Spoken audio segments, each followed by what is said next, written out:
again, Mr. Palmer. How are you, sir? Doing good, John. Did I stop the music too soon? It looked like you were really kind of grooving there for a little bit. I was just going to say something that you waited till you got into that drum fill, and then I they usually went, do. and it sort of progressed into that. So I was actually very appreciative of the fact it's kind of like a radio DJ. When they like talk over like the best part of the song, and you're like, no. So you waited for the drum fill, and then we got that crescendo, and then it kind of. So I think you did maybe a couple seconds longer to just sort of let that thing sort of like, got to let it breathe, you just gotcha. Go after that drum fill. But no, you did good. Noted. But yeah, you screwed up. You already used our big word for the day. What was that big word? Crescendo. Oh.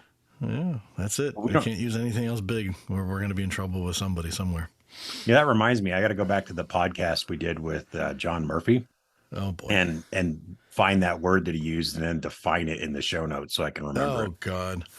I remember him using a big word. I couldn't tell you what the big word was, so I'd have to do the same thing and listen. That's the beauty of recordings. Well, no, luckily I have the transcript now. So that's the true. transcripts are on the show notes. So, on the page, so you can actually go find transcripts now, and well, not for all of them. I'm still working on it, but I do have the transcript for John Murphy and the Ruckus WAN Gateway. So you can actually go read it now. You don't have to listen through the whole thing. You can actually just scroll through the page and read it. So it seems like work, though. It is, but I do it for others. I'm a people. You're a people man of the people. Well, so all of that's a big giant lie, but. But speaking of work, so we're not just here to work? To banter. Yeah, work. So, we have another guest with us today, Mr. Palmer. We can't leave him out hanging too long. And this is funny because, this is how my conversations with this person always ends up going. Is we it's funny. It really mimics our podcast. Whereas we think we're going to talk about something, and then we get on the call, and like we'll have a 30-minute call. And all of a sudden I'll look up and I'll be like, okay, so in the last 3 minutes of our call, let's talk about why we were on this call. And so then we end up cramming the 27 minutes that we wasted gets crammed into like 3. So I think sometimes it's like, we're the quintessential. This was a call that could have been an email, but we wanted to talk. So we had a call anyway. So I feel like a lot of people's calls go like that. Unless they get the really good project manager that keeps them on point, and then it's like a 15-minute call that still could have been an email. But that's the funny thing is what this gentleman, and we're going to bring on here in a second, does is he's actually been helping project manage one of our recent efforts, and so it's funny because you basically made fun of him before we even introduced him, but. So at this point, I actually think of Adam more as a friend, and I look forward to our calls more than a project manager who's cracking the whip over my head to get things done. But Adam, welcome to the show. Oh, thank you. Yeah, I'm Oh, you caught me unawares with the applause. I love it. I had a flashback to 80s sitcoms. That is great. Jim's absolutely right too. I mean, I look at him as it's usually one of the best parts of my day to talk to Jim.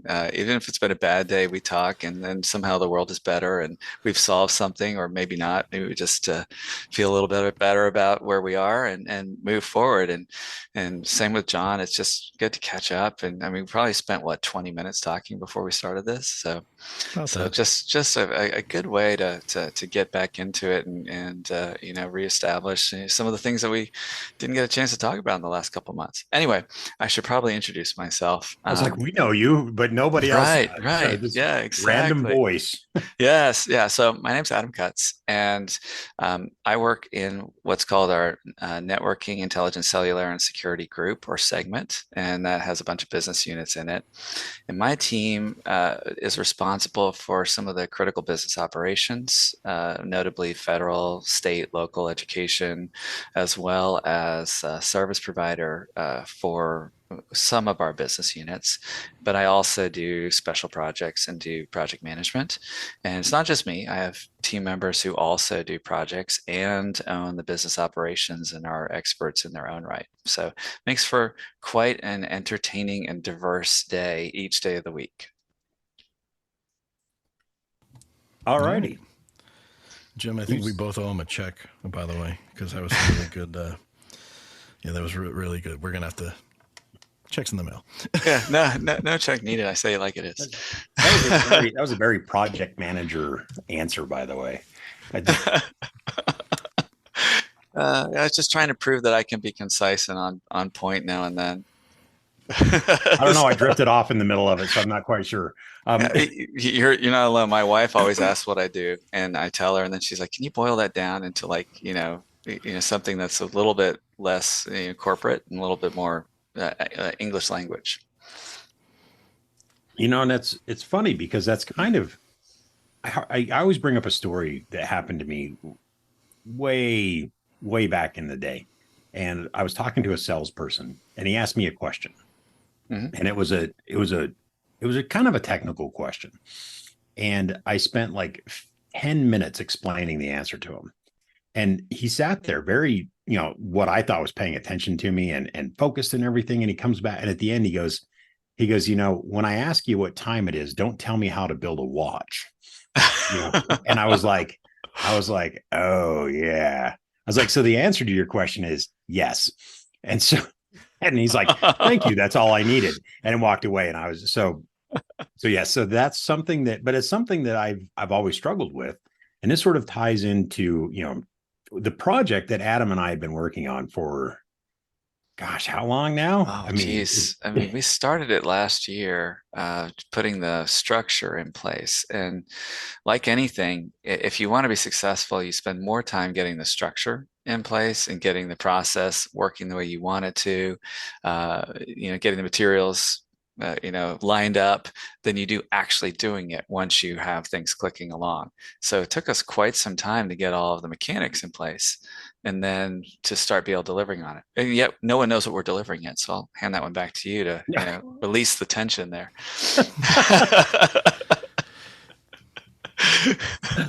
Such a tease. Well, so what Adam and I have been working on is the Ruckus security story, I guess. Yeah. And part of that is sort of me talking about security in blogs. And now I think, we're actually going to throw this podcast into the security story as well. And we'll double dip and take credit for this episode as being part of that as well, getting that story out there. But it's one of the things that I've really been working on is how do I, as a quote unquote smart person, talk about the Ruckus security stuff, but do it in a way that is, understandable for people who aren't security experts. And also because they're making me do it on the corporate blog site, I can't use, 5,000 words to do it. And so he's my editor, I guess you could say. He's a project manager and editor. And he's been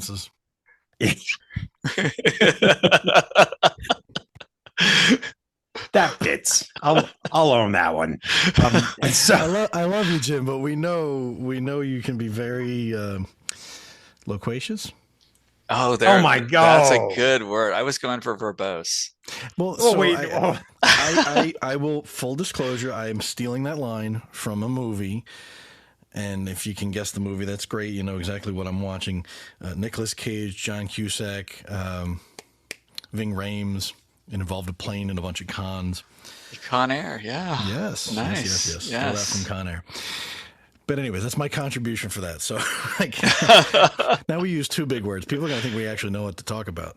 Well, no, now we're like at 3. I'm just going to have to put the link to like the Webster's dictionary site in the show notes and be like, hey, just go look everything up yourself. We're using the big words. We're not telling anybody that we're using them correctly. Just to cover our butts. So what were we talking about? We were talking about the security writing the blogs and Oh, the need to make them approachable and understandable by really everyone. I mean, I can talk a little bit about that as well. Um, the idea about security, if you read all the news nowadays, cybersecurity, this standard, that certification, the U.S. federal government releasing standards on it, the European governments coming up with their own stuff. It's always being talked about, and usually then they'll throw out these different terms or bodies of knowledge and say it's NIST this or it's AES encryption that or something like that. And it will immediately signal to the average reader that it's something they don't know about. But what we wanted to do is make it so that you can read it at a level where you understand our fundamental approach to security for Ruckus. And we make security something that's understandable, kind of demystify it and make you realize that you can do it. And if you do the things that are the most important, then you are doing a lot to secure your network and to make sure that your organization is keeping the bad actors out and keeping the good people able to do what they need to. And that's been what we've been trying to do with the blogs is put it in an approachable format. Sure, we could write white papers. Sure, we could, do a technical journal, but a blog is something that is really cool and really a soundbite, if you will, that in 500, 800 words, sometimes, if it's Jim writing, it might be 12, 1500 words. But overall, you can get through it and you've learned something that you can then go learn more about, or you can even sometimes just go and apply it.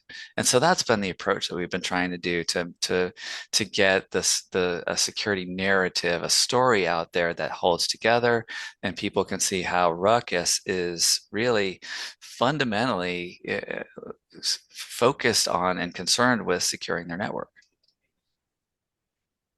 Did that help? Okay, no, it does make sense. So, aside from the podcast, which we're trying to get the story out, and we do like to use this for that. Yeah. What else is involved in this effort of getting the story out? Oh, so podcast is one. This is a lot of fun, getting to talk about it because then it tells other people, and we're able to tell people who are listening to it where else they can go, and what they can find out. So first off, before we talk about, everyone thinks a story is just that, we're building something, but there's nothing behind it. But the story is no good if there is nothing, but if there is nothing behind it. Security is a consistent ground up approach. That means that if you look at our products, if you look at the standards that we implement, if you look at our recommendations and best practices that we publish on what to do with those products and how to configure them, everything from where you're putting the wire into the switch and connecting it out to a wall outlet, to making sure that you have devices that aren't rogue devices, to making sure that you understand what happens when someone tries to connect and you don't want them to. That is built into our portfolio of products. So fundamentally, our product portfolio is fully supportive and driving the security story. So without that portfolio and the capabilities built into those products, we couldn't have blogs that were effective or a podcast where we tell people that we know what we're doing. So that's part of it. If you also want to look at it, we realize the way people are thinking about security. If you go 10 years ago, 15 years ago, people were like, I take my little Ethernet cable, I plug it into my computer, and I plug it into an outlet in the wall, and then I connect to the network. Well, we don't do that anymore. So if I were to talk to you about, security wired in, it wouldn't be approachable to today's experts, to today's business leaders. So we take the focus of edge inward. And that's where we realize that there are multiple devices that never connect with any type of physical connection. And they connect in multiple ways, using multiple wireless protocols. So the way that we're making this approachable and making it understandable as saying, look, we're, Ruckus, we're a wireless company. We're also a wired company. And we want you to understand security from the point of your connecting with your device all the way into how we make sure that you're the right person connecting to the right networked with the right access, and you've been authenticated and onboarded, and you're if you're trying to access something that you shouldn't, then you're told no. That's the way we look at it, and we put it in language like that too, so that people understand not only what we're trying to do, but then they can delve into the details and say, oh, I can go look at this white paper or this FAQ or this configuration guide and see how to do that myself. All right.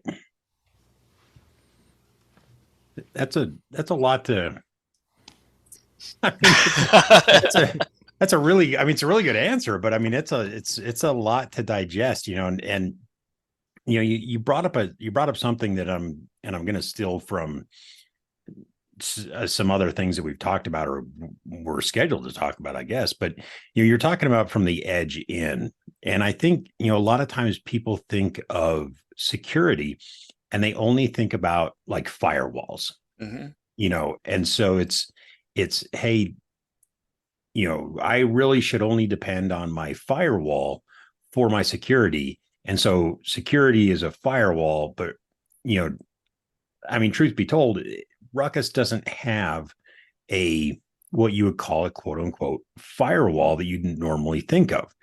And so it's interesting that you bring that up because it is, sort of this both direction type of flow, because there's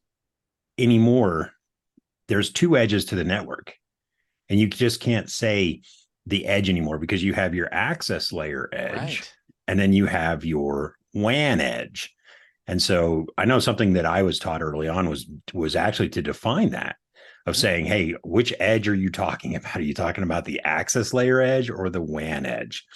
Because, where your organization connects to the rest of the world through the internet is where you have the WAN edge. And that's, a little bit about our last conversation we had in our last episode with John Murphy and Ruckus WAN Gateway. Was sort of, hey, this is helping on that edge, but at the same time we still have to control both sides of that story. I'm not sure where I was going with that. Well, it's really interesting because I had this visualization of like a medieval castle with multiple walls while you were doing this. You would define your wall and you say that's my edge, but what about, ballista? What about, digging under the walls, and coming in? You can't just say, hey, my firewall is my security. The fundamental principles around much of today's security is that you can't assume that your wall is going to hold people out.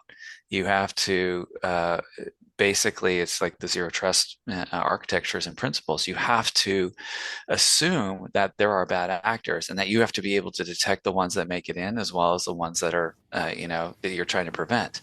And that's why an older terminology was the defense in depth or defense in layers. And that, if you think about a medieval wall, again, that's why I use this analogy, you have your first outer wall, and then you fall back to your next wall, and then to your next wall, and to your next wall. And that's one way of thinking about it is, you want to make sure that there's multiple levels that you can protect your key assets and your information. But looking at it that way is a very rigid concept, I think. And so what I think we recognize in our security story, I'll bring us back to that now, is that somebody knew where we were. Yeah. Well, so there's this fallacy that you have to have the answer for everything, that you have to have a product or a feature that does everything. There's a reason why there's industry standards. There's a reason why there's interoperability, why when you go look at our products, for example, you go look at someone else's products and it says, I implement these IEEE specifications. I implement these standard features and requirements that are industry wide. You do that so that you can interop with products that we know our companies, our customers or potential customers are already going to have in their environment. And they don't want to replace everything. They want to get our stuff and make sure that it works with their stuff. And so that security then that you're looking at is a combination of our stuff and, you know, other stuff that they might already have. Maybe they'll replace it later with some of our stuff. But that's the whole point of it, is that you're able to build a comprehensive security story that addresses everything from the fundamentals up to, you know, in some cases the niche tools and applications that are needed for it. That makes sense. You were gonna say no, I was something, just going to say that the term I think you were looking for was the castle and the moat. Yes, thank you. That's what it was. Whereas you have the moat, you have the big castle walls, right. and if you get through that initial, you know, thing, then you know, yeah, you might have one or two secure rooms within the castle, but pretty much, you know, the way it used to be was if you got through that outside perimeter, if you got through that you know, over the moat, probably not under it back in the day, but if you got over that moat and you know, and through the wall or over the wall, whatever, you know, and of course I'm having like Lord of the Rings. Yes, that's what was going through my head too. Going through my head, you know, when we talk about that, but it's like you know, once you get through the outside wall of Helm's Deep, then all of a sudden it's like, oh, quick, what do we do? You know, right. we're in trouble, and so that's where that you know, I think that, and that's part of the story that I know I've been trying to tell in our blogs, is that, you know, there are so many other different things you can do. You know, not just, I mean, you still need that strong outer wall, don't get me wrong, but you still have, there's still other things that you can do and should be doing in order to help sort of fortify in every place that you can. Yeah, absolutely. And that's, I think, what we're trying to show as well, that if I can jump ahead a little bit, everyone thinks I need to go buy this thing, this cool thing that is going to do all my security for me. I need to go buy a zero trust solution.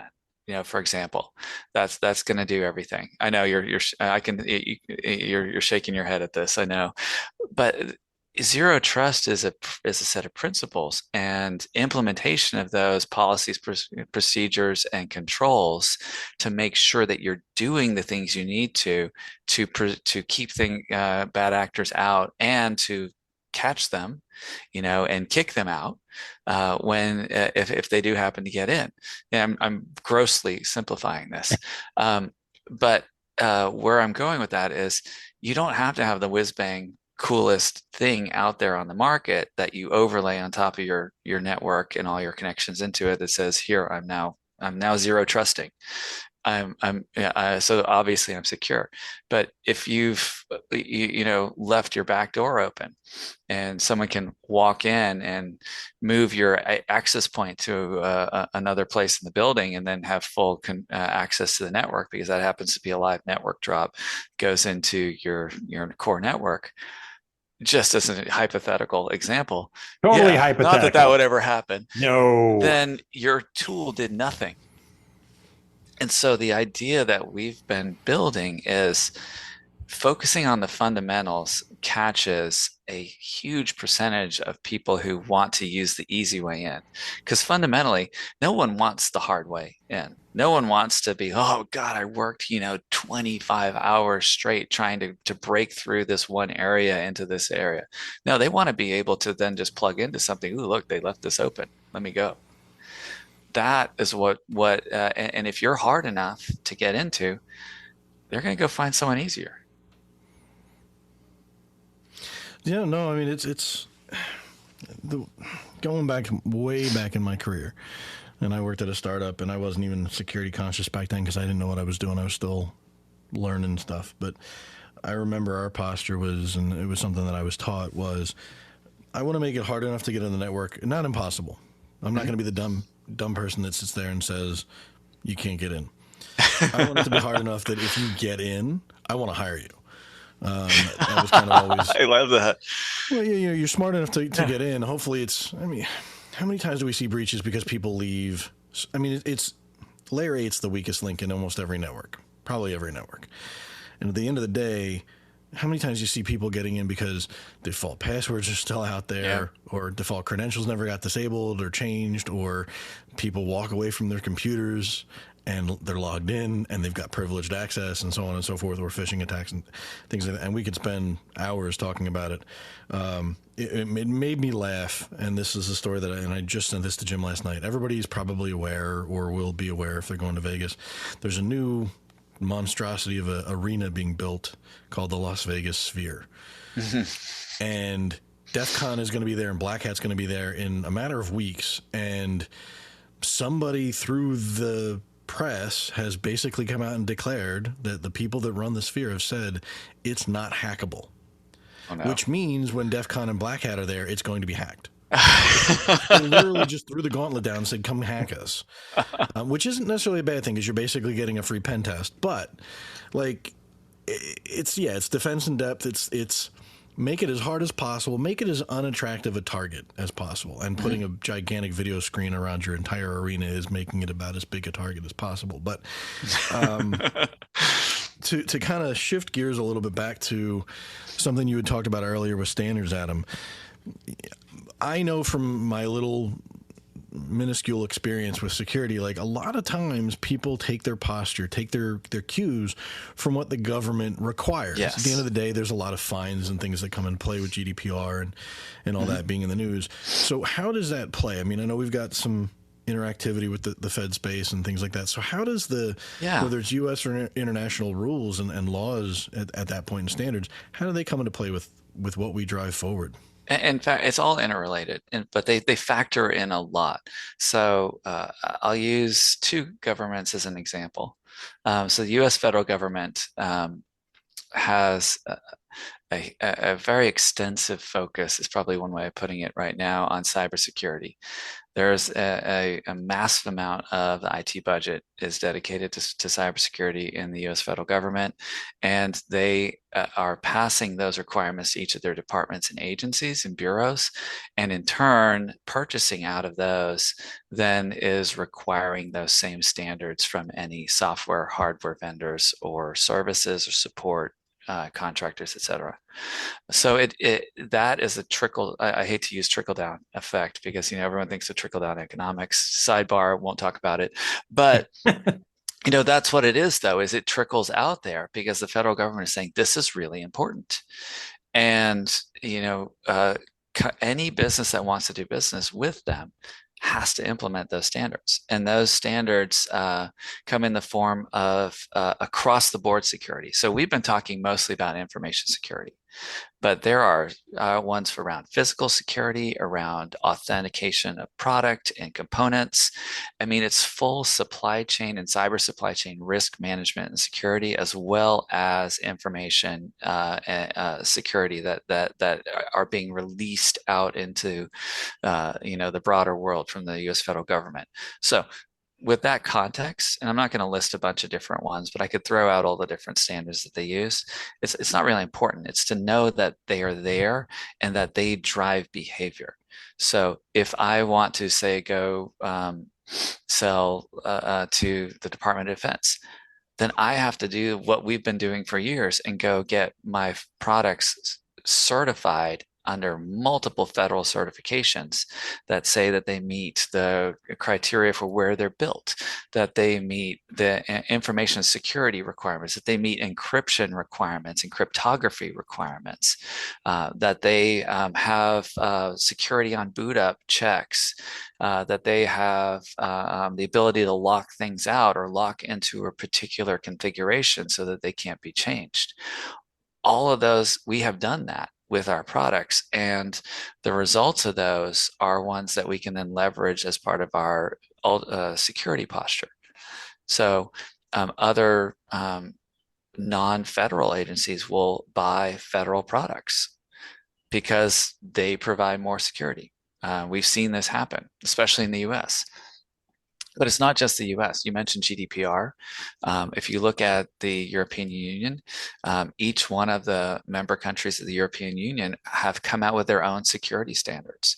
Those security standards are oftentimes based on ISO 27001 for cloud or for their security requirements, but they also have come out with encryption standards, and those are continue to evolve year by year, which means that going back to the earliest part of what I said, we have to look at those and build the strategy to have the higher level encryption available, to go from 2000 bit to 3000 bit RSA encryption, to go from 128 to 256 bit, those type of things. We have to be constantly doing that, building that into our capabilities. So short answer to go all the way back to Jim's yes, is it has a heavy influence on the way we look at it and what direction we see security going. You talked about, you talked about the encryption, but and stuff like that, which is, I think, where, especially for a Wi-Fi, in a Wi-Fi world where we, John and I kind of live, we always think about the encryption standards, and you and I have had some conversations about, the 2000 and 3000 bit type of stuff, and that's right. We don't have enough time to get into that. No, but there's also, you also talked about something else, which, and I'm going to go ahead and shamelessly plug our own podcast. You talked about, making sure that, who's connecting to your network. And That was actually something that we talked about 2 or 3 months ago with Christopher Muhammad, when we did an episode on Cloud Path, which is also part of this bigger security story that I haven't gotten around to writing about yet. But so if you haven't listened to that episode, that was episode number 68. Go ahead and you can go back and you can listen to that, where we talk about, how do we make sure that the people joining our network are the people we want on our network, and how do we sort of control that side of it? So it really is sort of this interesting mix of, like we were talking about with the access layer versus the WAN edge, which one really is the edge. It all sort of ends up being this huge, massive nebulous. And, John, you were blaming layer 8, and I'm actually going to jump onto my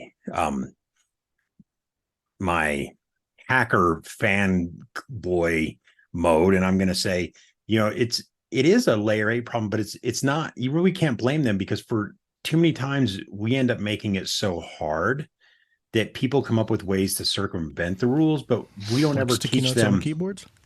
We don't ever teach them like better ways. We don't enable better ways. So yes, it is a layer 8 issue, but it's also a layer 8 issue on both sides of that street. Between, we make it so hard, like you were talking about with your startup. It's super easy to secure a network. You just don't let anybody on it. You have to deny any move that up to the top of your firewall list, right? You make a PSK network that has 64 characters, and you just don't ever give it to anybody. Nobody's getting on that network, and so you can secure it. It's very easy to secure, but to your point, it's also, nobody can use it. And so it's finding that balance, and the balance in the people, and the balance in the technology, and that whole balance to sort of bring all this stuff together. And I think that's kind of, the effort that we've been going on with, our efforts in the blogs is, there are so many different ways that you can look at security. And one of the things we were going to talk about, which I don't know if we have enough time now, but, it's like stuff like, well, if you don't have the budget and the resources to go buy the best, top of the line, high end firewall, are you just out of luck? Again, I think that's just to plug your own story from the blogs for a bit.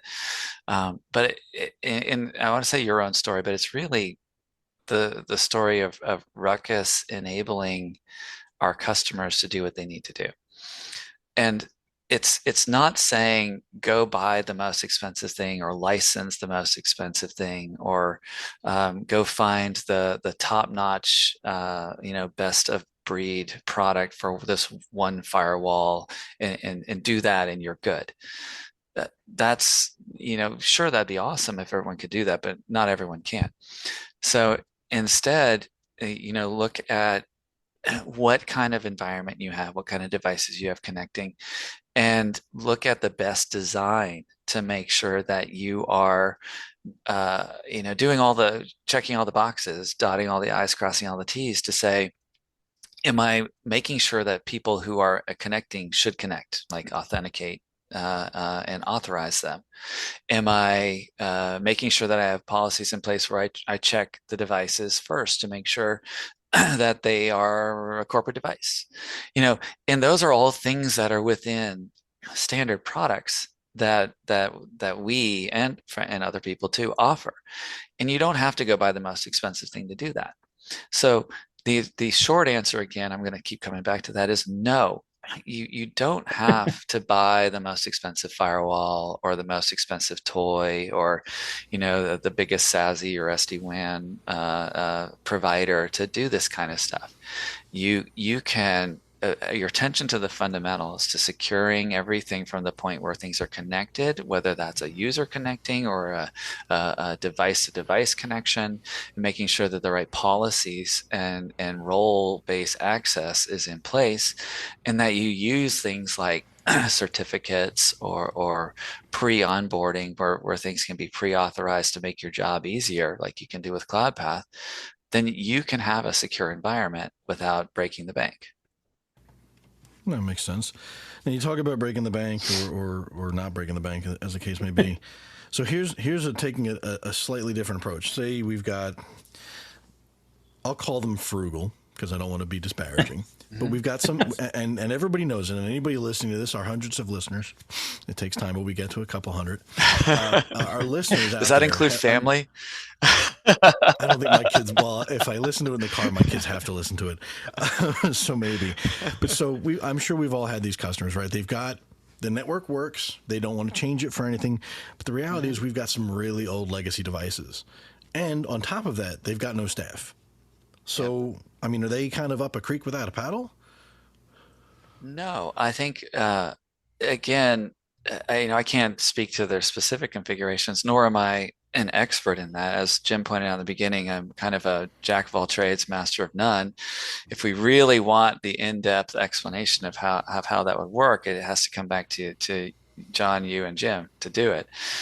However, that being said, oftentimes you have to match your capabilities and your capacity to address it, which capacity being like people, capabilities being skills, to what you need to do. And so if you're looking at capability, capacity, and then budget as well, then say, well, what is going to get me the farthest down that path of being able to do what I need to do within my own constraints? Well, that's why there's something like, Ruckus One or cloud-based opportunities to use the strength of the cloud to do stuff for you. So if you go into Ruckus One, for example, formerly known as Ruckus Cloud, for people who are saying, what is he talking about? But Ruckus One is the latest thing that we just announced. Ruckus Cloud, it was the previous iteration of it, and that integrates with CloudPath and for authentication onboarding.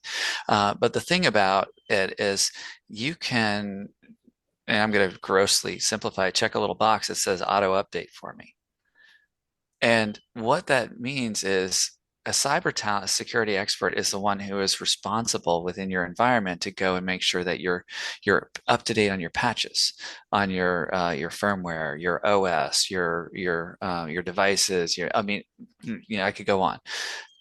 But that's a lot of work. And that means that you also have to have in place tools and controls that allow you to go check on that all the time and then tell you about it. And then you have to be monitoring security bulletins and releases. And that is where you get into if you're a lean department, you don't have that. You need to lean on someone else, forgive the pun, to help you do that. And that's where the cloud can come in to really assist you. It can make up that difference for you and let you and do that for you. So that addresses if you have devices where you can do that. Now, the other part you asked is you have legacy devices, and what do you do about having legacy devices? Well, that's an interesting one. And Jim, you may, I'm going to cue it up and then you might want to talk more on this. But each one of those devices has a certain maximum level that you can get them up to in terms of security and what they can use, what kind of ways you can secure those. So just saying, oh man, I'm host, I can't do it. That's not usually a good approach. Instead, finding which ways and what are the best mechanisms that you and standards you can use to secure those, knowing that you have to have them on your network. Well, that's what you're going to have to do, and then maybe you can isolate all of those devices off into certain parts of the network where they can do less damage. And Jim, you might want to add some more to that. And I'll plug the show again. If you don't know about Ruckus One, that was 2 episodes ago, episode number 73, where we talked with my boss, Middle Perek, about Ruckus One and that evolution. So if you haven't listened to that one, go listen to that one. But I think there's a point, and I was thinking about it while you guys were talking, and I was like, I said, Adam brings up a good point about using Ruckus Cloud, and John talks about like he loves to use force multiplier type of thing, and I think that's something that we get with a Ruckus One or a Ruckus Cloud that I think we don't necessarily pay attention to, and I'm a little distracted because I'm double checking my question here or my point. So when I go into some of our other controller platforms and I look to build a network, I'm given authentication options and encryption options. But for somebody who's not a Wi-Fi expert, you don't really know or understand like, hey, what exactly should I pick? What should I do? However, when I look at Ruckus One and I go to do that same thing, and I go say, hey, I'm going to create myself a wireless network, it actually helps me walk through and even has little diagrams of, hey, this is what we're talking about. This is how the data flow is going to work. This is how the encryption is going to work. This is, and it gives me little explainers to walk me through so that I don't have to be a security expert when I design these networks. And so at that point, you can say, hey, I have a legacy barcode scanner and it only does, 802.11g, and it barely does WPA2. It doesn't, and that's it. And so you have these limitations, and I think that's part of what I'm trying to do in my blog series, which I'll put a link to in the show notes for people, is to sort of understand that, hey, you still have to support those, you still have to bring them on, but if you configure it in a way, it ends up, you can protect your access layer a lot better. And you can also protect your core network a lot better, because then at that point you can say, we're going to put these barcode scanners on their own network. We're going to isolate them. And this is stuff that Ruckus One sort of walks you through and says, hey, these are these different options. And then not only these are the options, but, this is what it means when you say, oh, I want to have a passphrase, or I want to have DPSK, or I want to have 802.1x. There's all these little explainers underneath, just 1 or 2 lines, requires users to enter a passphrase to connect. The passphrase is unique per device. Well, that's DPSK. Use 802.1x standard and WPA2 security protocols to, authenticate users using an authentication server on the network. Well, that's enterprise, 802.1x. And so I think that's one of those things that, from a force multiplier and helping those people out, it's like, having a tool like Ruckus One allows you to actually start building that stuff up. And so you have an idea, you have an understanding, and then, you mix that in with the blogs with me trying to explain in 1,000 words or less. Hey, you know what? Put those, and then because we are standards based, because everything we do is sort of like that, then it's easy to incorporate it and say, I'm going to send my barcode scanner traffic or my fish tank heater traffic to my firewall, and then I'm going to let whichever firewall I've selected manage and maintain that and keep track of that connection, and then alert me if all of a sudden my fish tank heater is sending gobs and gobs of data to Russia, which is a true story. yes, that happened to a casino. Yeah. And so I think that. that's sort of the whole idea behind the effort is you're not in trouble because you don't have the budget to buy the biggest and most expensive firewall on the market. There are other things that you can do, to help sort of get that balance between functionality and security. And I think that to add one more thing to that, you said earlier that everyone thinks the firewall is where it's at. The firewall isn't where it's at. Firewall is one place it's at. The firewall is the most visible and noticeable thing that everyone thinks about because we all now know what the word firewall means. But if you're looking at zero trust as an approach, it's the combination. It's of tools, configurations of your different products and networks, applications, access control, managing devices and putting safe devices in one place and less safe devices somewhere else, limiting edge devices in how far into the network they can go, and then validating and carrying things that tell you where that device should be as they move it to different places of the network, kind of like the tenant stuff that Christopher Muhammad talked about for having your own, no matter where you go, that device goes to this network, just as an example. So it's all of those put together. So you're creating a package that is your solution, not relying on one or two things. And can I just say that I'm going to now, knight thee, with your, as a network, at least as an honorary network person or an honorary, because your description about zero trust is probably I almost want to just take that one little clip and say, let's just play this over and over and over again, because it's not about a product you go buy. It's not Yes. about this one little widget. It's a concept, and trying to take all that stuff together. That was, if you're listening and you've ever wondered about zero trust, Adam's answer is probably one of the best and concise answers I've heard, about what is zero trust in a very, very long time. So thank you for thank you for, we actually have that recorded now. We can use it. So yay. I can even cut it and make it a soundbite and put on a button. I won't, but I could. See, the soundbite tools are just one part of your arsenal.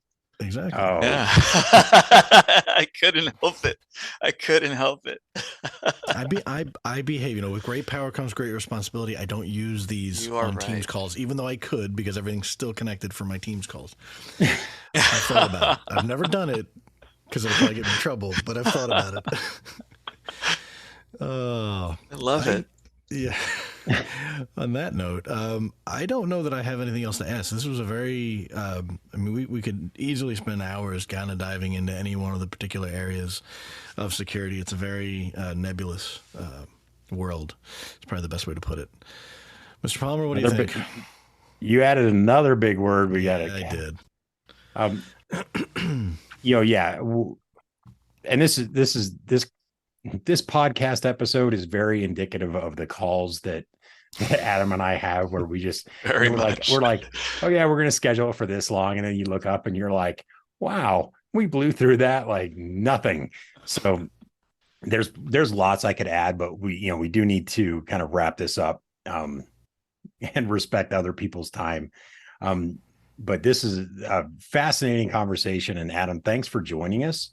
But I will give you as a guest one last opportunity to, if there's one last thing you could add, or if you ask or something that you could impart upon our listeners, we'll give you as much time as you want, because honestly, we're never going to cut you off. So is there one last thing? Yeah. So I think if you listen to everything we talked about, we rarely dove into anything truly technical while explaining the principles of security, everything from government requirements to zero trust. One thing I want people to take away is don't be intimidated by the need to do all this security. That's why there are tools that help you. That's why there are the fundamentals. That's why there are configurations and configuration guides. That's why there's, Ruckus support. That's why there is your partner teams and the technical assistance that comes with, deciding to go with a particular solution. Security is something that you build up over time. It doesn't magically appear. So if you take the time and you build your network, and you already have a network, I mean, it's most likely it's not like it's a green field and you just drop a switch in the middle of it and you start from there. If you take the time to build out your network and build out how you configure and control it, and you follow best practices, everything from physical to virtual to tool-based to edge connectivity, you can build a secure network and have something that you can have confidence in. So I just want you to realize that if you do that, and you've heard the word zero trust, you've heard all sorts of other things. If you're following those best practices, you're building out your approach to that. And it is not something that should scare you away. There are wizards, there are helpful things in cloud, if that's something that is your architectural approach as well, that will get you there.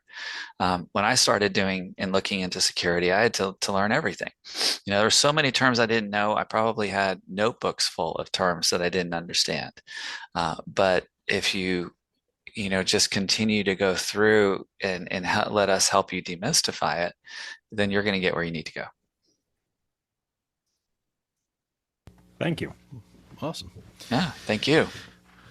Well, I don't think we've got anything else to add. So yeah, big thanks to Adam for taking time out of your day to join us and talk all things security, which is great because Jim mentioned it before. We're a wireless company, or we're wireless guys in the company, and security is one of those areas that we have answers for, but we're not known for it, I guess, is probably the best way to put it. It's not what people think of when they think of Ruckus. Maybe that'll change. That's our goal. It is. And again, to realize that we've been thinking about it the whole time and building it in the whole time. We've been focused on, you have the best Wi-Fi, the best wired networks, the best capabilities to do what you need to do. And this is one of our ways of making sure you see that all the work that's gone into it is something that you can use and approach easily to configure secure networks. Yes. Cool beans. Cool beans. I don't think I have anything else to go. I mean, we could keep you for hours, but I know we've actually let's just state that we're going to end this now. And Adam, you're always welcome to come back and join us. Although Thank you. We've said that to the last every guest we've had, it's always been like, oh yeah, come back and join us later, next time or another. And I realized, I was like, well, if we did that, that's all we would ever do is we just keep talking like the same, 8 people, and this is rotation. So, but, it's fascinating conversation. Thank you for joining us. And we do really have to put a bow on this one. Because if not, we're just going to keep going and going and going and going. Yeah. Well, thanks for having me. I enjoyed it. Thank you very much. So on that note, I'm going to hit the music so we can't keep going. Please. And, we will see everybody else in the next episode.